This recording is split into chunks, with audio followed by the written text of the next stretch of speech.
Currently on the train going to London for 24 hours. So we'll see.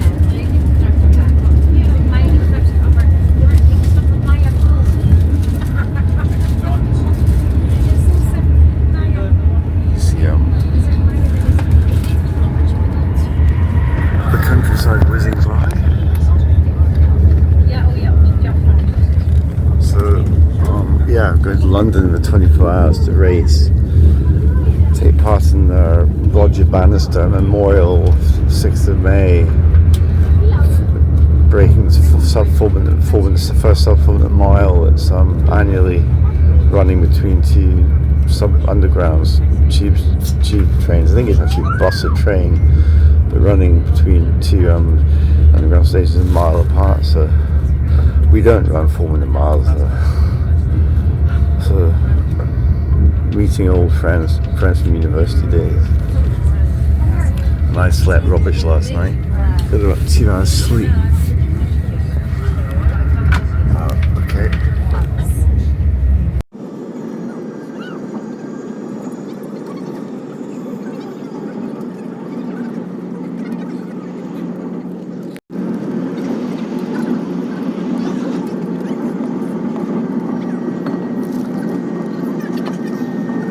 That's the North Sea. North Sea. It's cold and blue and wet. So we're approaching England now.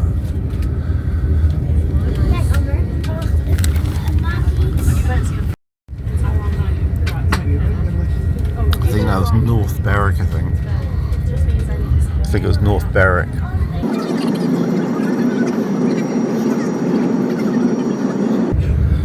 If you look really far yonder, you'll see Norway and Sweden and Finland over there. It's Norway, Finland, it's Norway, Sweden.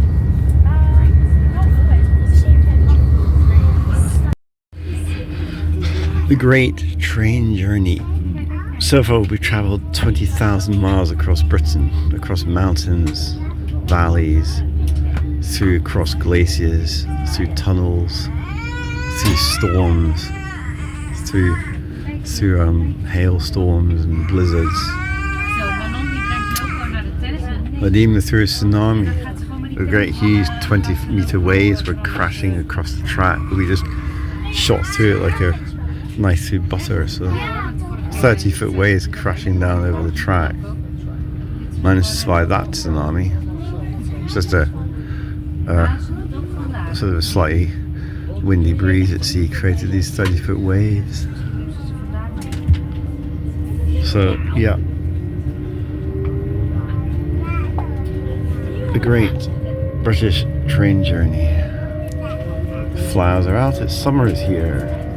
Lots of blossom and spring's here. Lots of blossom and not summer, spring blossom. Daisies and all this stuff. Going to try to speed this up in editing, see if I can make it. So we're going 125. If I speed it up 3 times, maybe it'll look like we're going at about perhaps it will look like we're going about 350, 400 miles an hour. I don't think it's a good enough frames per second, John, but if I speed it up, it might make it look like it's doing about 250 miles an hour, 300 miles an hour. So I'll see what it looks like. You need to get a camera which can do 200 frames a second, then you can make it look like it's going, but you can do very slow. I need to get one that can get up to about 200 frames a second so I can get ultra slow motion for some of the things I want to do.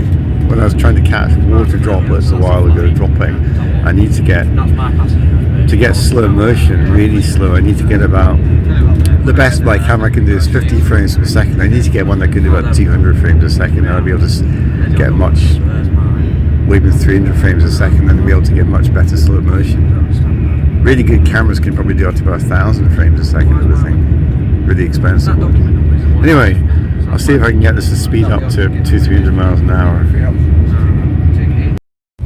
I only slept about 2 hours last night for some reason. I don't know why. I normally sleep about 6 to 8.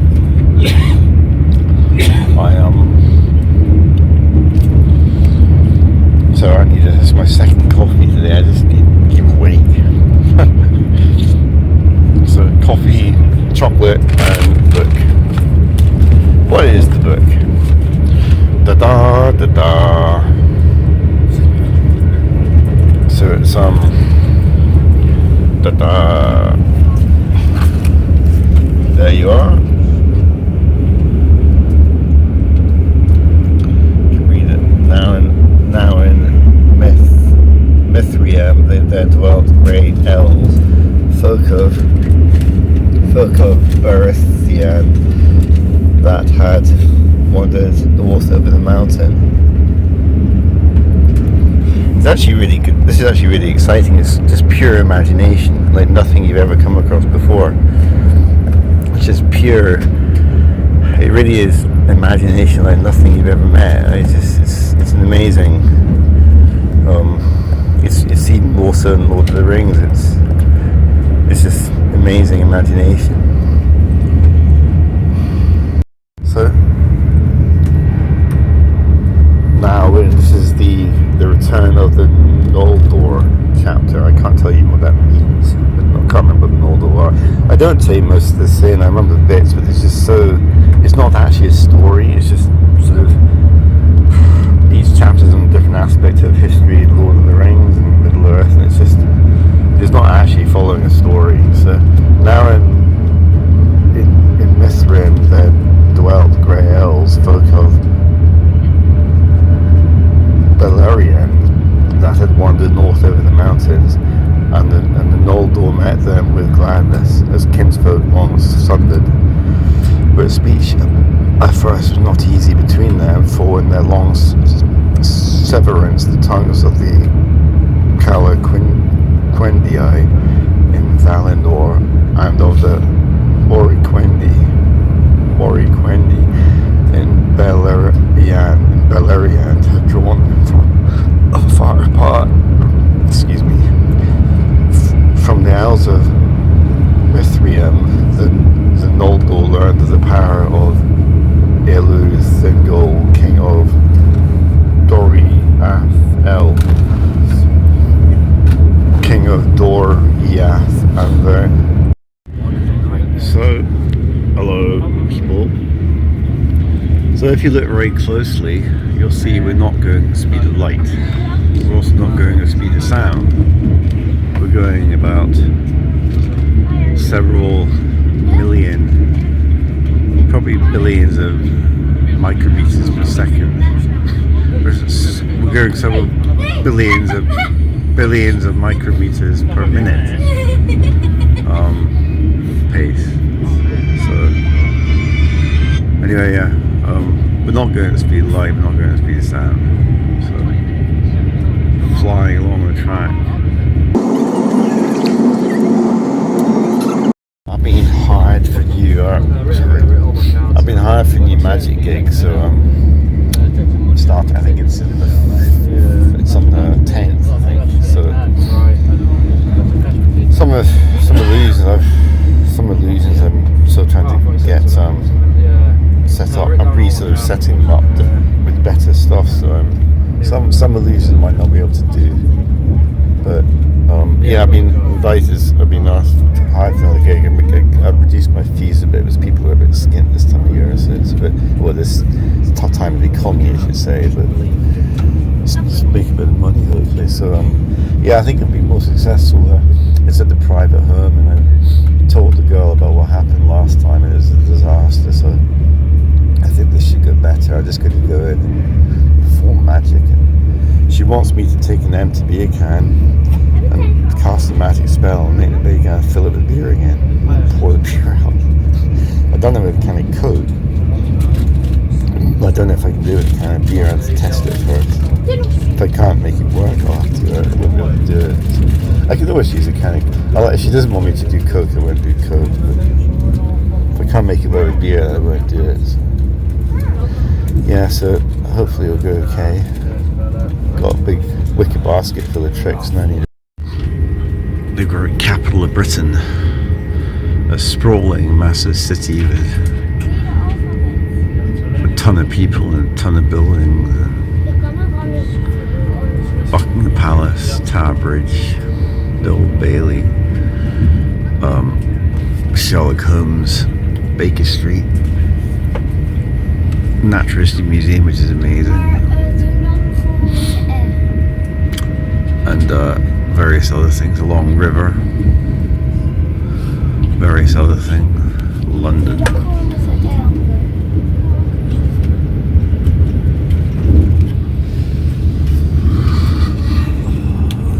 This is probably the outskirts of London now. It looks built up in the suburbs. looks more built up. So this is probably, we're probably there now. I think. It's definitely houses in the distance, spread out. So I think we're in the edge of London now. Looks like suburbia.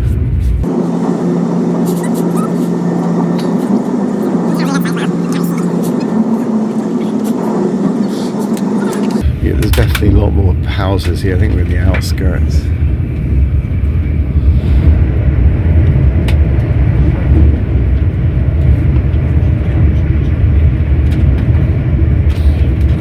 How long is this bridge? How long is this tunnel? Oh, it's finished. Yeah, there's definitely, I think we're definitely in the outskirts of something big. Some big metropolis. Car parks. And bridges and yeah, industrial stuff. We just announced we're coming to King's Cross, so this is definitely a big city called London with about 200 billion trillion people. Actually, it's not that many, it's about 10 million, sorry, not billion. It's not even, it's only just over 8 billion on the planet. Too many as it is. London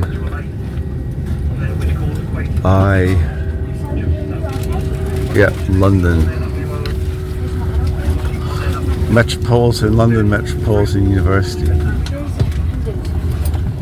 So I'd like to meet Sherlock Holmes. The next time I visit, I'll have to go and try to find his house and go and say, go and meet him, and the great Sherlock Holmes. Dog? Miss Dog, Mr. Dog. Mr. Miss. Mr. Mr. Woof woof. You're a professional woofer? You're not very impressed by this, are you? All you need is a steak pie, is a steak. Sausages, beef. Yeah. Squeeze first. Fine. I just realised I've forgotten to video myself getting off the train, so we're at King's Cross Station, okay? King's Cross Square, King's Cross Station, and London's very big and very busy and too many people in it. I'm allowed to say there's too many people as I was born here, so there's far too many people in London. It's far too big. Cranes. The Francis Crick Institute thing is over there somewhere, the big turkey. So, yeah, London. Waiting for a friend to come out station. He was on the train as well, I think, or on a different train. So yeah, this is greetings. Metropolis. Guys, hold on. You're on candid camera now. London, the great city where Londoners live, believe it or not. It's amazing. Londoners live in London. Would you believe it or not? Who would have thought Londoners live in London? I always thought Glaswegians lived in London, and Londoners lived in Glasgow, and Aberdeen's people lived in Edinburgh and all that sort of stuff. So the great city of London. You're on video. Desolate English countryside. No life at all. Desolate, barren. No plants, no trees, no bacteria, no nothing. Like Tatooine.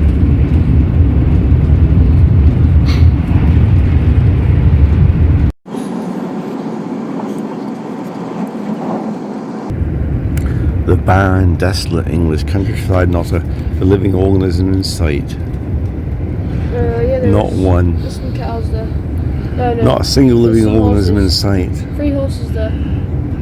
Ignore the cheeky 16-year-old. There's some 3 horses. There's a crow there. Might be a raven. 2 No, crows. there's definitely no life out there. It's just a desert, a barren. Enjoying the grain. The train had to stop for about half an hour, 40 minutes due to some issues with other trains in line of safety or something, but it's now going at speed of light again. For a while we stopped, then we were going about 10 miles an hour, now we're going at the speed of light again. So if it's really speed light actually, everything you see would appear, going away from us, everything would appear stretched, actually. Very stretched apart and very stretched out. And everything coming towards us would be very swashed together and flattened through the speed of light. So that's how relativity works. Anyway, speed of light again. And we're on the way back to Edinburgh. Newcastle. Bridge. Didn't get the bridge to the guy. Building sites and all that stuff. And Newcastle.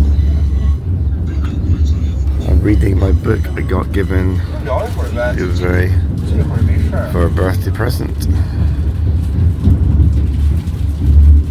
So, eating the apple. Had some frankfurts. Some chocolate. My water. Arranged as a sandwich. Had a bit of sleep before. Visible again. That's, I don't know where that is. Could be, I don't think it's North Berwick. Anyway, just past Newcastle, so it must be North Sea anyway, we're getting there.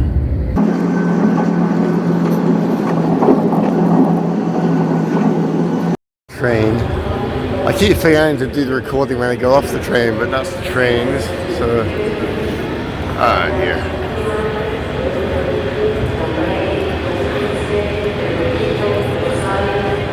That's, yeah. Back in Waverley Station. Came up there. Not going out. No ticket barrier. Come through. So I'm heading home.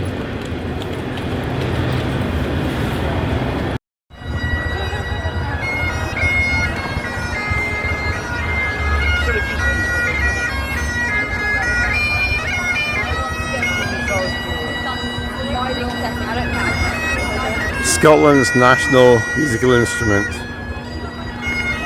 How about people weren't in the way?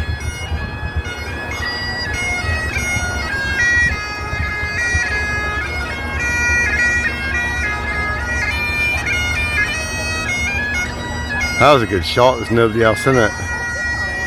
If I was closer, I'd give him some money, because I don't think you should really take photographs without giving money. If I was on that side of the road, I'd definitely give him some money. But I sometimes taken. One time I took one with my daughter with standing beside. Like, if you're gonna have to take a photograph of them, or take a photograph of yourself beside them, or a daughter, kid, or something, I think you should give them a bit of money. It's just respectful, and they're trying to earn a living.